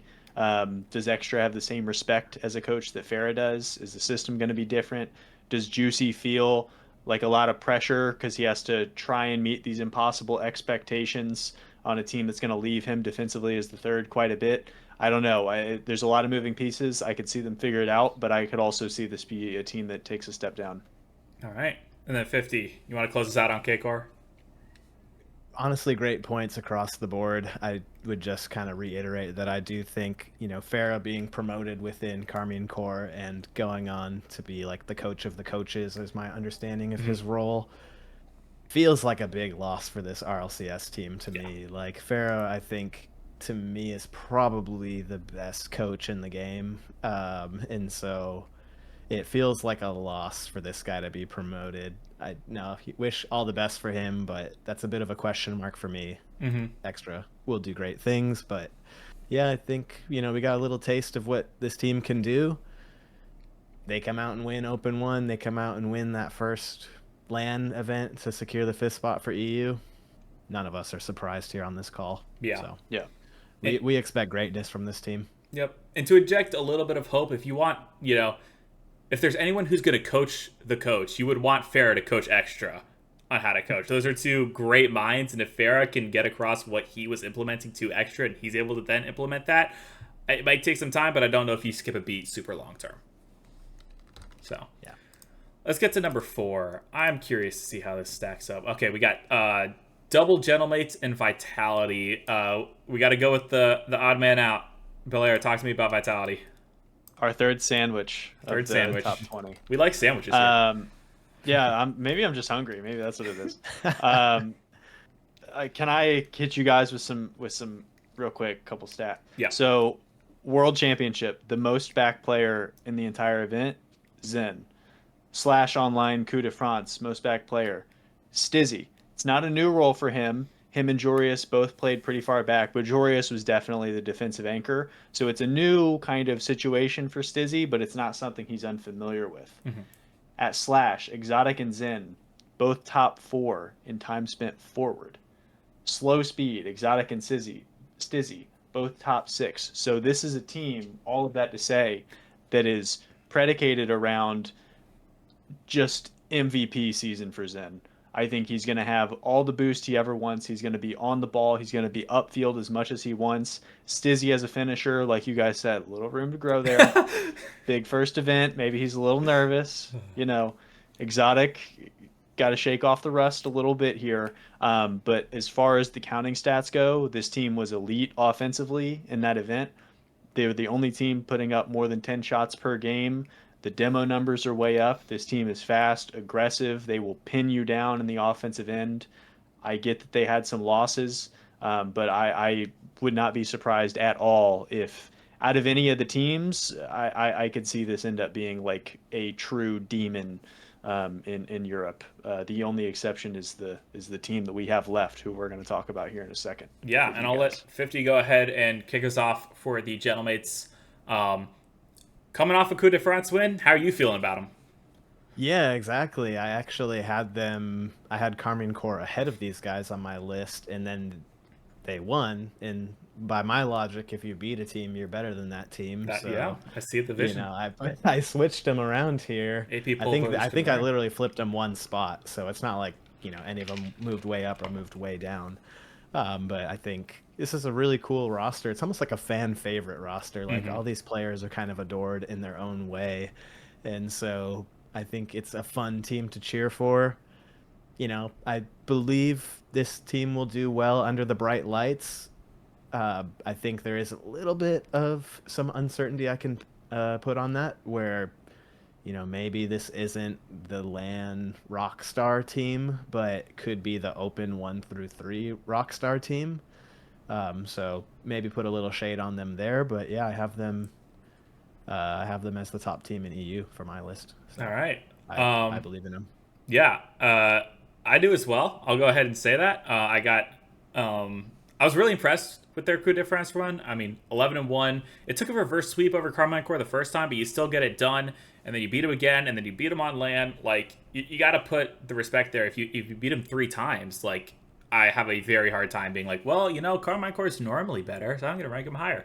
It's like, even if it's an off-season tournament, it's like, you've done it 3 times in a row. I'm going to give you that respect. You got the top spot in Europe for me. And this team is only trending up. I mean, they had a pretty, I'd say, disastrous regular season last year. The core of Nas and Oski, that is. Bringing Radosin, and then they got top 8. Radosin was not looking like a player who was ever going to make top 8 at Worlds again after that first split. And here he is with these two. You get Archie, suddenly you're winning lands. Like, okay, I'll put some respect on you. Great job. Excited to see what they do. If they translate it to the RLCS, I'd be kind of surprised, honestly. Just in the fact that it feels weird that it's not going to be Carmine or Vitality at the top. It's like, oh my gosh, we got Gentlemates as the best team in Europe. So, but yeah, I don't know if I have much thoughts than that. I'll go ahead and unveil number 3 in case I've severely misread Belleair. I have not. He's got Gentlemates at 3, and I'll have him close this out. I mean, Archie is just exactly what the doctor ordered. Does not need a lot of boost, knows how to be in the right spot defensively, is a great facilitator. Oski and Nas are going to be super fast, and I think that the hope here, especially when you compound it with Worlds and then this win, is that they have turned a corner mentally on what the two of them can be as an offensive duo. I also think that adding Archie and even Oski and Snasky have a little bit of this going back to the Oxygen days. I just don't think that they're ever going to be like psyched out of any of the teams that they're playing. I think that they're going to think that they can win against any and all teams in the entire world.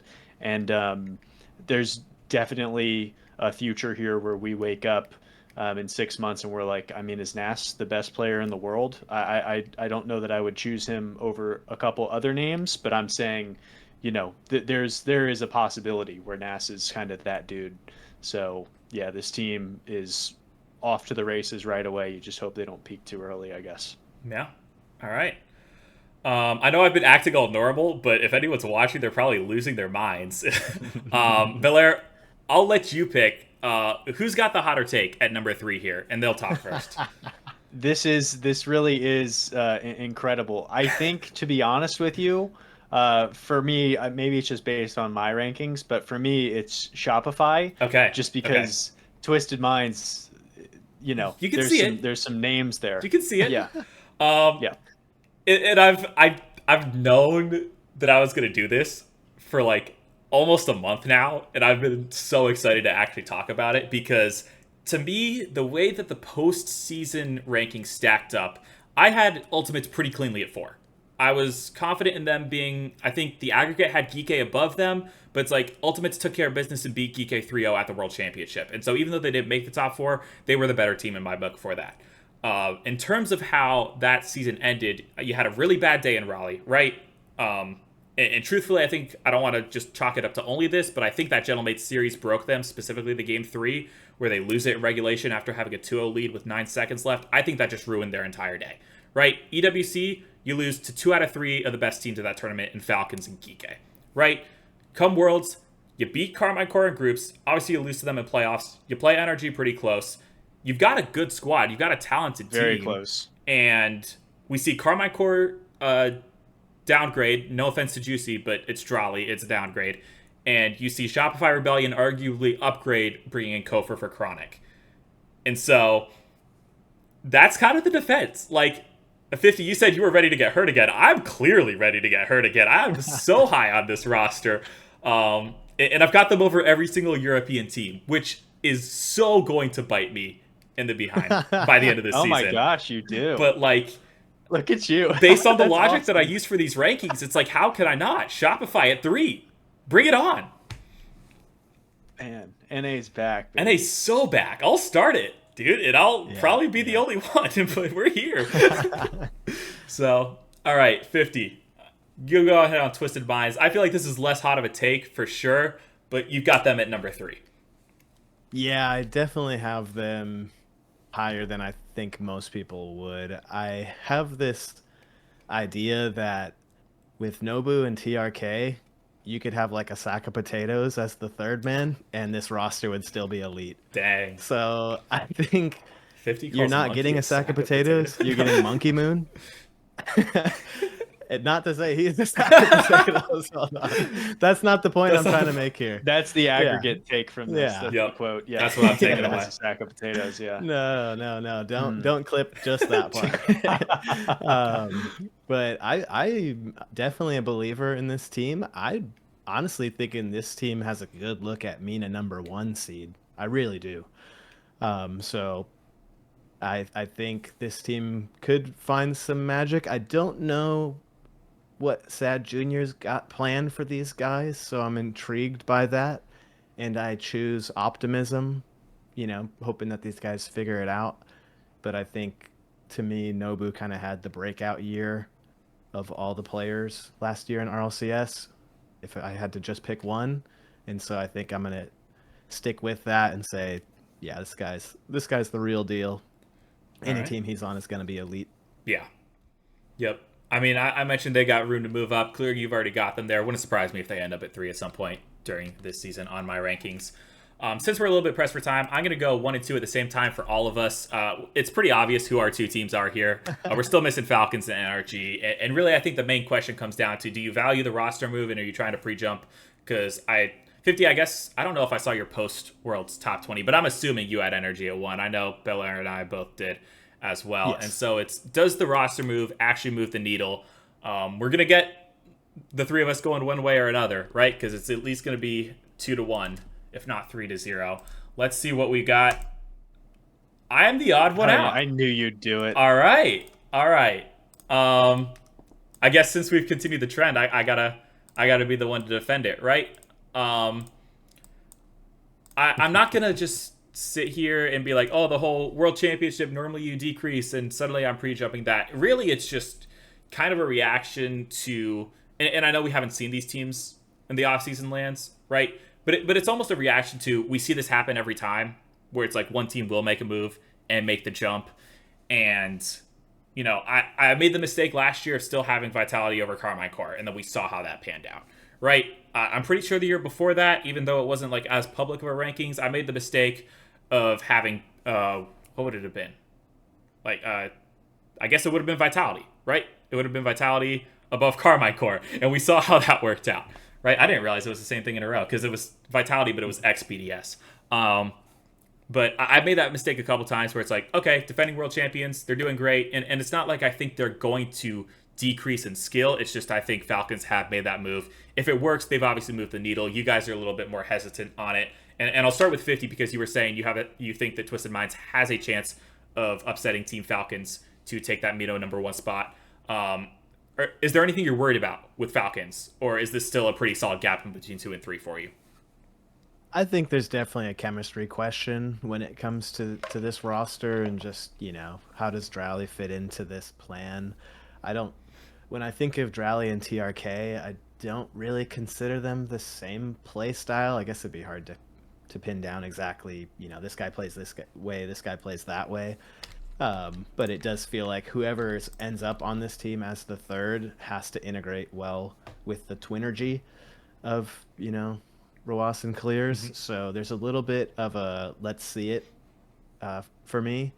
I didn't put them above NRG just because I'm very high on energy. So if I can kind of transition to that point, or should we? No, go for it. Go. Okay. I guess I would just say that I think with this team, I got the sense that they found the formula to win Worlds, and now they're just going to apply that to every LAN that they do, and that should make every other team on Earth scared. Yeah. Because this team just found out what it took to get to that level, and from what I'm seeing, these guys are hungry. So I think this might be a victory lap tour for NRG. I think they're going to do great things this season. All right. Belleair, what are your thoughts on generally the move and where you place these 2 teams at the top?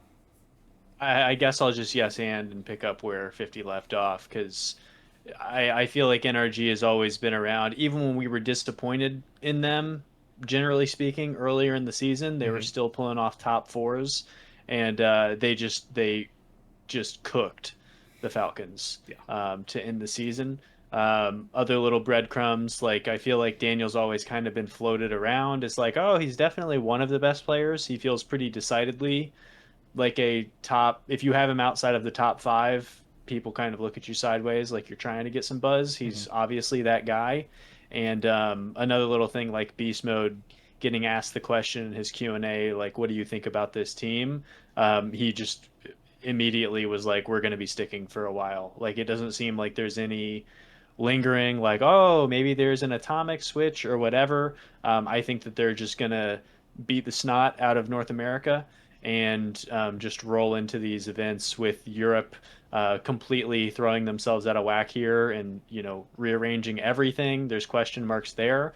And 50, like you were saying about Falcons, a lot of pressure for this team right away. The Twins thought that they were going to be keeping the same roster. And here they are adding the most expensive contract in our esports young history. And I definitely think there's a world where Twisted Minds could beat them early and just kind of really put them in a tough spot. So, yeah, it's a little bit of NRG continuing to cook. And it's also, I don't know. Honestly, we haven't seen the team yet, and I know I've been talking for a while now, but I think that honestly, if the two teams matched up head to head, I might pick the TRK roster in a best of 7, just like as a gut punch. So I don't know. They had the best player. We always talk about addition by subtraction. This potentially could be the opposite. I don't know. All right. Yeah. Well, I think that wraps us. That's 20. That was a lot of fun, guys. Great to talk to you. I got to wrap this up pretty quick. So I'll make sure I've got, I guess it'd be this side of the screen. I'll try to put like tags up here, hopefully, and definitely some links to socials. Anything else you guys want to shout out? 50, I'll let you go first. We'll work from the top bottom. Guys, make sure you like and subscribe to Martian's channel and comment, upvote anyone that said I had a good list and downvote anyone that said I had a bad list. True. That's a good idea. Belleair, what you got? Follow Martian if you're here and you haven't subscribed. Only 40% of people actually subscribe who watch my videos. Definitely follow 50. Has been putting out. It's usually lower than you think. Follow 50. Definitely one of the more meteoric rising channels that we have as we're getting close to season kickoff here. Thank you for having me. I'm excited for Rocket League to be back so soon. Yeah. I'll shout out you guys. Thanks for coming. This was a lot of fun. Like I said with the whole Shopify thing, I've been looking forward to this for like a month, and I'm really excited to get into this season and immediately be proven wrong. But that's the fun of it. So thank you guys for coming out. Thanks for talking with me. And thank you everyone for watching. Shout out to the channel members we got, and I will catch everybody next time. Adios.